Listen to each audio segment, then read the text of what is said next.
성경은 하나님의 백성을 양으로 비유하며 양의 특성을 들어서 우리의 모습이 어떠한지를 알려줍니다. 좋은 의미보다는 죄로 인해 타락한 속성들을 지적하며 교훈을 주고자 하는 것입니다. 양을 연구한 사람들에 의하면 보통 10가지 정도로 양의 속성을 정리해서 우리에게 알려줍니다. 잘 들어보세요. 눈이 나빠요, 눈. 그리고 또 잘 속습니다. 잘 넘어져요. 한번 넘어지면 쉽게 일어나지도 못하고, 또 일어난다고 해도 중심을 금방 잡지를 못합니다. 또 이기적이며 제멋대로 하고 방향 감각이 없습니다. 또 자신을 보호할 방어력이 없어요. 그런데 죽을 때가 되면 온순해집니다. 누구의 특징 같습니까? 네? 사람의 특징 같잖아요. 우리의 모습 같아요. 우리의 모습. 성경이 우리를 양으로 비유하고 있는 것은 이와 같이 다 그럴 만한 이유가 있기 때문인 것입니다. 특별히 이사야 선지자는 잘못을 저지르며 제멋대로 길을 가고 있는 우리의 모습을 양에 비유해서 이렇게 기록합니다. 이사야서 53장 6절 말씀이죠. 우리는 다 양 같아서 그릇 행하여 각기 제 갈 길로 갔거늘 여호와께서는 우리 무리의 죄악을 그에게 담당시키셨도다. 오늘 본문에서도 양이란 말이 나와요. 그런데 보니까 그냥 양이 아니라 무슨 양입니까? 하나님의 어린 양이라 했습니다. 우리의 죄된 모습을 지적하기 위해서 비유로 들었던 그런 양이 아니에요. 이사야서 53장 7절을 보면 우리를 양에 비유했던 이사야 선지자가 그 대상을 바꾸어 다시 또 양으로 비유를 합니다. 자, 들어보세요. 그가 곤욕을 당하여 괴로울 때에도 그의 입을 열지 아니하였으며 마치 도수장으로 끌려가는 어린 양과 털 깎는 자 앞에 잠잠한 양같이 그 입을 열지 아니하였도다. 누구 비유했어요? 누구 비유한 겁니까? 십자가에 달리신 예수 그리스도를 가리키고 있는 것입니다. 그렇다면 이게 무슨 의미겠어요? 유대인들의 종교 생활을 보면 양들의 피 흘림은 그들의 희생 제사 제도에서 아주 중요한 역할을 했습니다.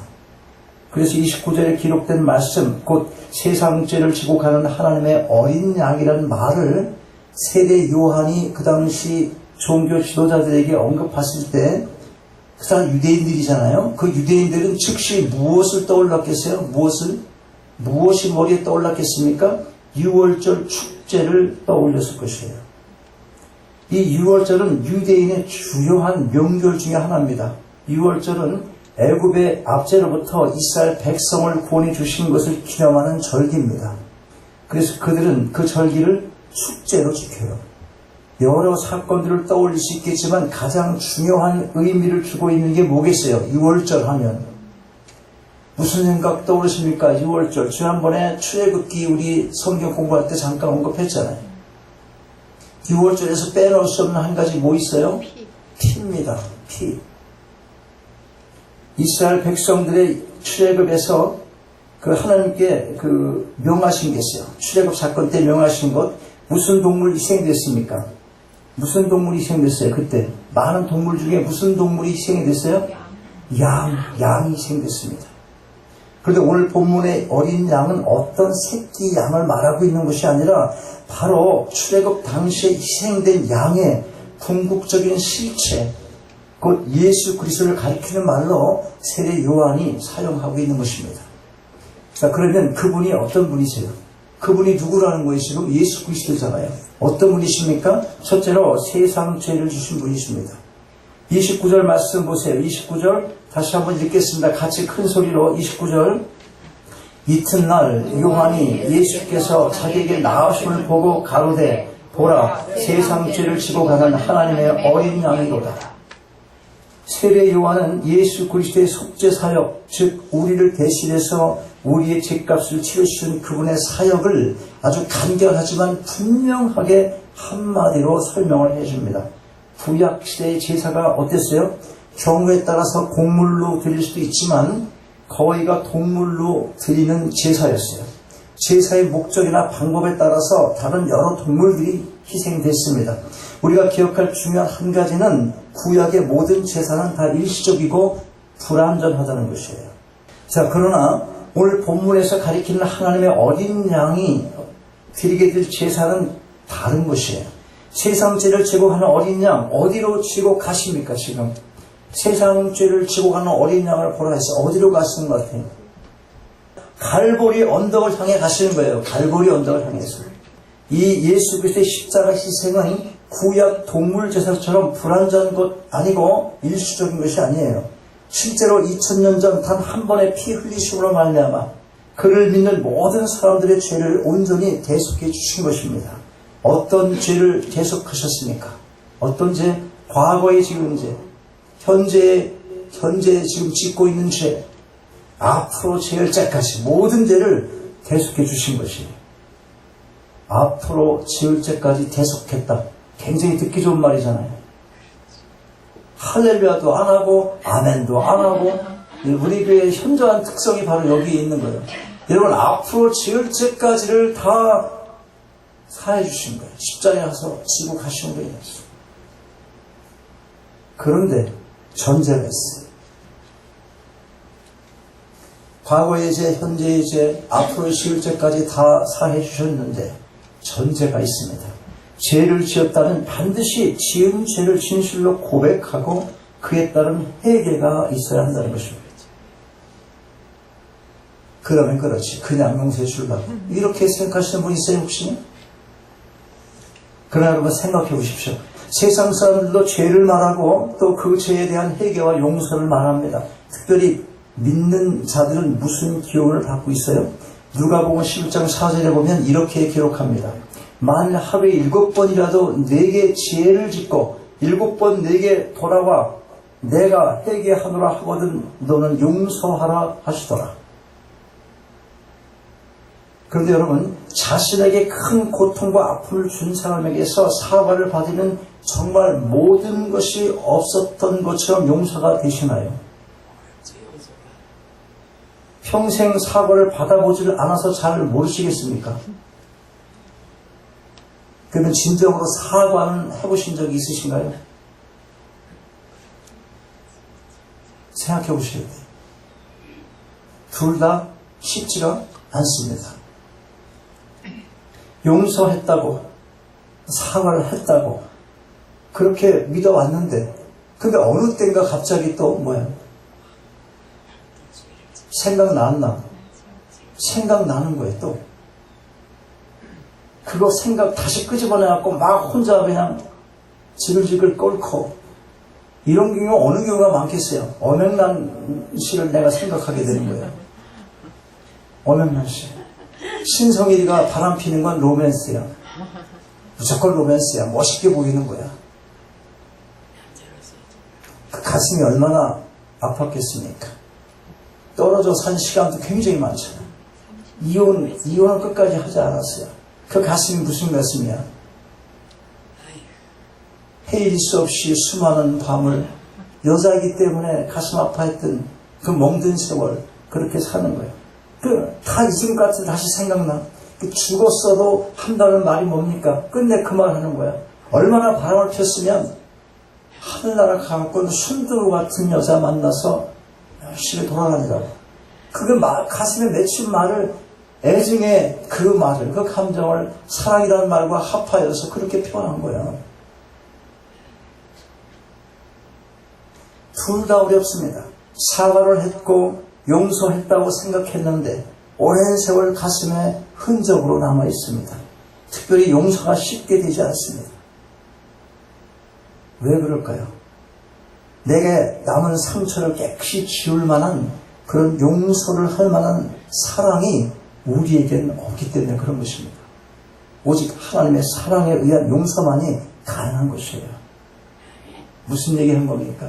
그러면 그렇지. 그냥 우리 죄를 뭐 사해 주겠어? 그 말에 대한 이해를 분명히 하시라고 지금 말씀을 드린 거예요. 근데 예수께서는 다시 끄집어내서 우리 죄를 지적하시는 분이 아니다는 겁니다. 단 한 번에 단 한 번에 피 흘리시고 말미암아 우리 일생의 모든 죄를 다 용서해 주신 것, 그걸 도망하셨다, 그렇게 말하는 거예요. 여러분, 우리는 이미 그런 사랑을 입었습니다. 그 사랑으로 모든 죄를 용서받은 것입니다. 그 사랑의 결정체가 바로 십자가예요. 누가 이 용서를 확신할 수 있습니까? 누가 이 용서를 확신할 수 있어요? 여러분, 이 용서의 확신이 없으면 이 땅에 삶이 즐겁지가 않아요. 기쁨이 없습니다. 예수 믿는 자의 현저한 그런 기쁨을 맛보지 못하고 사는 거예요. 내가 이 모든 죄를 용서받았구나. 그거 아셔야 되는데 확신이 오지 않아요. 왜 확신이 안 올까요? 날마다 죄를 짓거든. 날마다 죄를 지으니까 확신을 못하는 거예요. 회개하는 자에 한해서, 돌아오는 자에 한해서 하나님께서 죄를 용서해 주신다는 것, 그 효과가 그때서 비로소 내게로 온다는 거예요. 그러고 나면 내가 죄를 용서받았구나. 그래서 하나님을 찬양하게 되는 것입니다. 어떠십니까? 일생의 죄를 용서받았다는 사실, 이 실감이 나십니까? 이걸 모르거나 잊어버리면 세상 사람들과 다를 바가 없어요.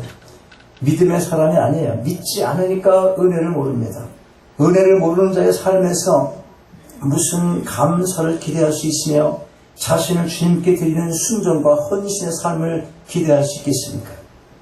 하나님의 어린 양 되신 예수 그리스도의 피 흘리심을 기억하시고 그 사랑을 입은 자의 합당한 삶을 신실하게 살아가시기 바랍니다. 하나님의 어린 양 예수 그리스도, 그분은 둘째로 성령으로 세례를 주시는 분이십니다.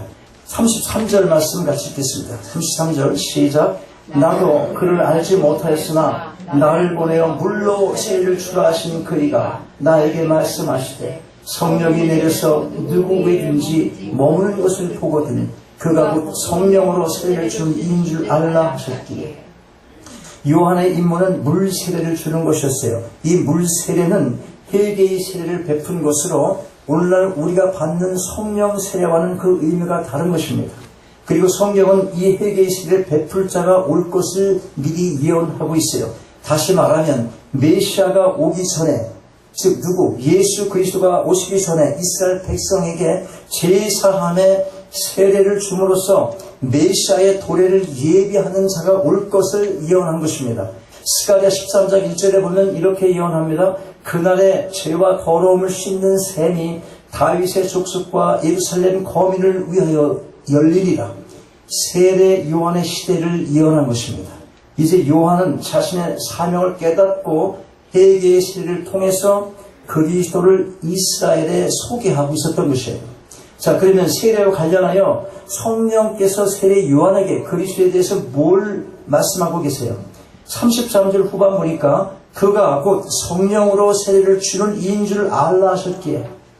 성령으로 세례를 주는 이. 그렇습니다. 예수 그리스도 그분은 우리에게 성령 세례를 베푸시는 분이세요. 언제 그렇게 하십니까? 언제 성령 세례를 베푸십니까? 우리가 진실로 믿음을 고백할 때인 것입니다. 이 말은 잘 들으세요. 이 말은 세례를 행하는 세례식 이전일 수도 있고 세례를 받고 난 한참 후일 수도 있다 하는 것이에요. 어떻습니까, 여러분? 성령 세례를 받으셨습니까? 이게 문제일 수 있어요, 이게.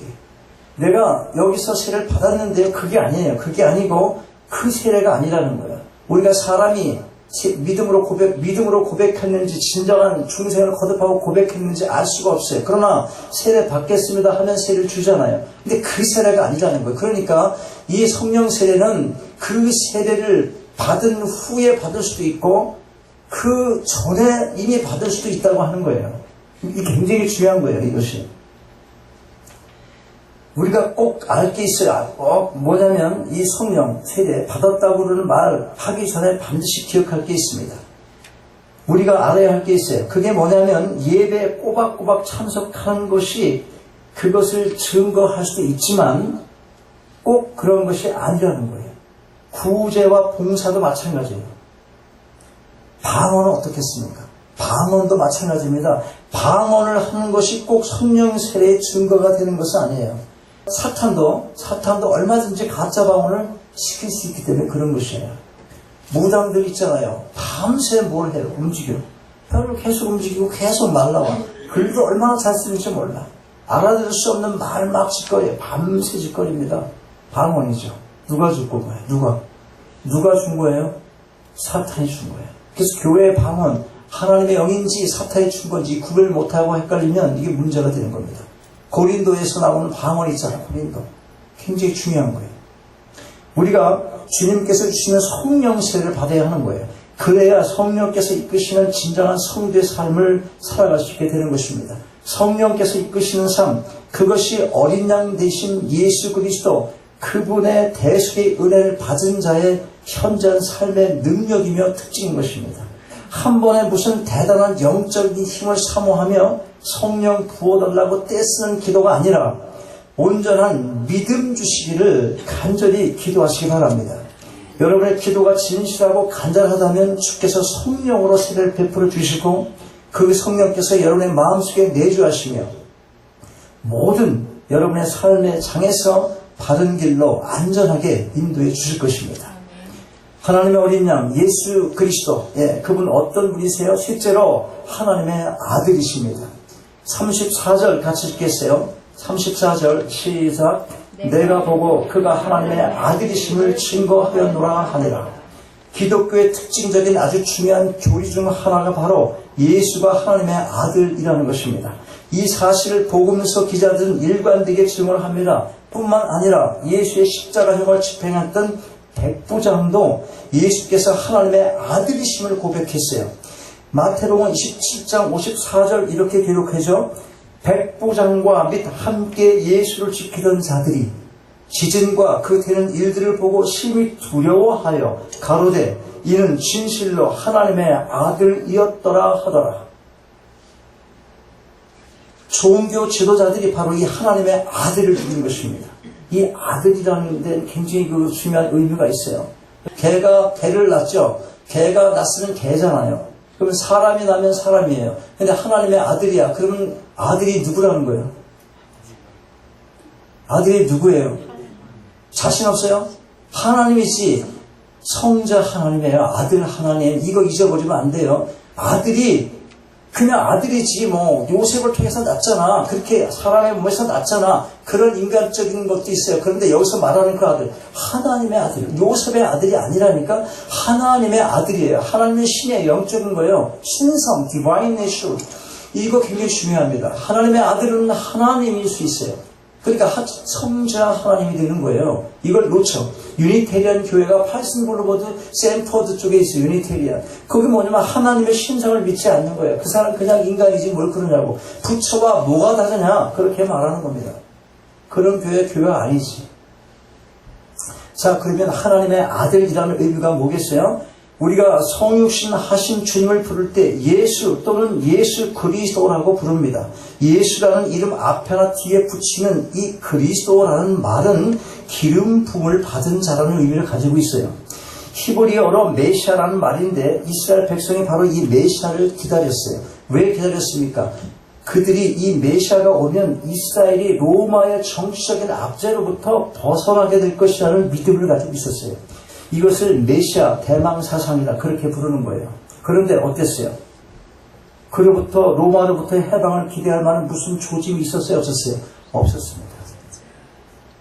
그들이 볼 때는 여자들하고 같이 돌아다니면서 먹는 거나 좋아하고 자기들은 상정도 안 하는 그런 이 불구자들 그런 방에 그런 집에 가서 앉아서 같이 식사하고 그러니까 영 그들 눈에는 예수 그리스도가 영 아니에요. 무슨 해방 기대? 저 인간이 뭘 해방이 아니야. 그건 메시아 아니야. 이렇게 얘기했지. 거기다가 예수의 제자들이 그를 하나님의 아들이라고 하고 또 예수 스스로도 그 사실을 부정하지 않아요. 예수를 신문하던 종교 지도자들의 물음에 이렇게 대답을 하세요. 다 가로되 그러면 네가 하나님의 아들이냐?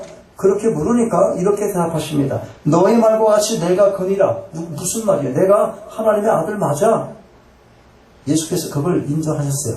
그러니까 그때부터 이자가 하나님이라고 하더라. 하나님이라고 하면서 하나님을 능멸하고 모욕한다. 그래서 잡아 죽이자. 그랬던 거잖아요. 그들이 인정한 겁니다. 하나님의 아들 누구라는 거예요? 성자 하나님이다. 이거 기억하셔야 된단 말이에요. 그분이 메시아예요. 메시아가 뭐라고? 그리스도예요. 그리스도가 뭐라고? 메시아예요. 기름 부은 자.